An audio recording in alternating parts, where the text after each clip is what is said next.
ചേട്ടൻ ഇവിടെ ഉണ്ടായിരുന്നു. കോൺട്രാക്ടർ വെച്ചിരിക്കുകയാണോ? ഏയ്, ഞാൻ ഈ പലകയ്ക്ക് എന്തോ കേട്ടണമെന്ന് കേട്ടപ്പോ എന്താണ് നോക്കായിരുന്നു. എന്താ വിശേഷിച്ച്? ഞങ്ങളുടെ ജില്ലാ കൺവെൻഷൻ. ഓ, സംഭാവന.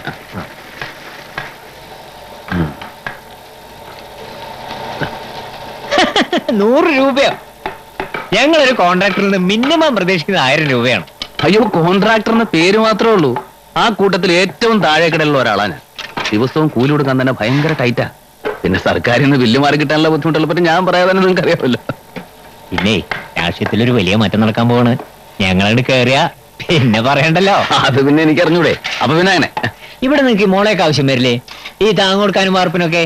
പിന്നെ അതിന് 10 രൂപ മുള ഞങ്ങൾ കൊണ്ടുപോകും. കൊടി നാട്ടാനാ സമ്മേളന സ്ഥലത്ത്. അയ്യോ, അതിന് മാത്രമൊന്നും ഉണ്ടാവില്ല. മാത്രമല്ല, തട്ടടിക്കുന്ന ടൈമായി. എന്നാ സമ്മേളനം? അടുത്ത ഞായറാഴ്ച. അപ്പൊ പിന്നെ പ്രശ്നമില്ല.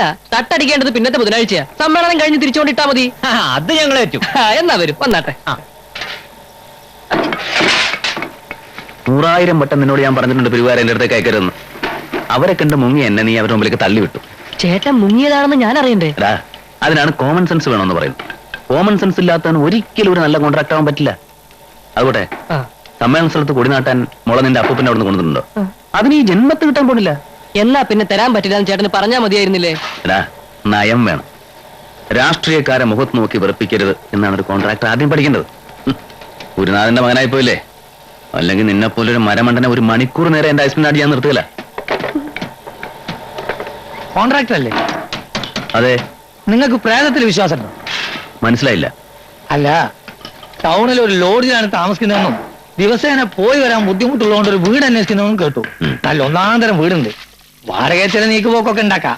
പക്ഷെ അഡ്വാൻസ് 10,000 രൂപ എന്നെ കൊടുക്കണം. പിന്നെ എന്താ, അല്ലറ ചില്ലറ പ്രേതശല്യം ഉണ്ടെന്ന് മാത്രം. ആത്മധൈര്യമുള്ളവർക്ക് എന്ത് പ്രേതം? ധൈര്യത്തിന് കുറവൊന്നുമില്ല. പിന്നെ നിങ്ങളെല്ലാം തുറന്നു പറഞ്ഞ സ്ഥിതിക്ക് നമുക്ക് ആലോചിക്കാം.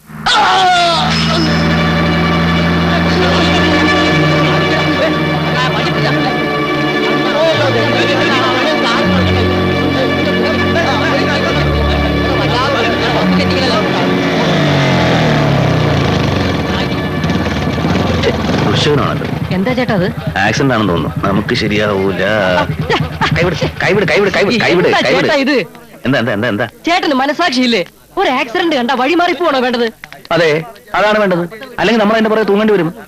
നമ്മുടെ ബന്ധുക്കളൊന്നുമില്ലല്ലോ. മനുഷ്യവർഗത്തിൽപ്പെട്ട ആളാണോ? എങ്കിൽ അയാൾ നമ്മുടെ ബന്ധുവാണ്. ബാലു, ഇക്കാലത്ത് കഴിയുന്നതും പുലിവാലികളിൽ നിന്ന് ഒഴിഞ്ഞു നിൽക്കുന്നതാണ് ബുദ്ധി. ശരിയായിരിക്കാം.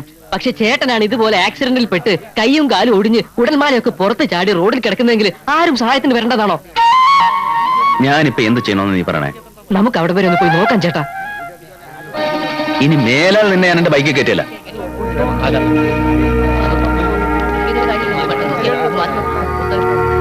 ബ്രാൻ ഇടിച്ചിട്ടാ വണ്ടി നിർത്താതെ പോയി. ജീവനുണ്ടോന്ന് തോന്നുന്നു. എന്താ എല്ലാരും ഇങ്ങനെ നോക്കി നിൽക്കണേ? പെട്ടെന്ന് ആശുപത്രിയിൽ എത്തിച്ചില്ലെങ്കിൽ ചോര വാർന്ന് ഇവിടെ കിടന്നാൽ എല്ലാം തീരും. ഒരു വണ്ടി വിളിച്ചേ.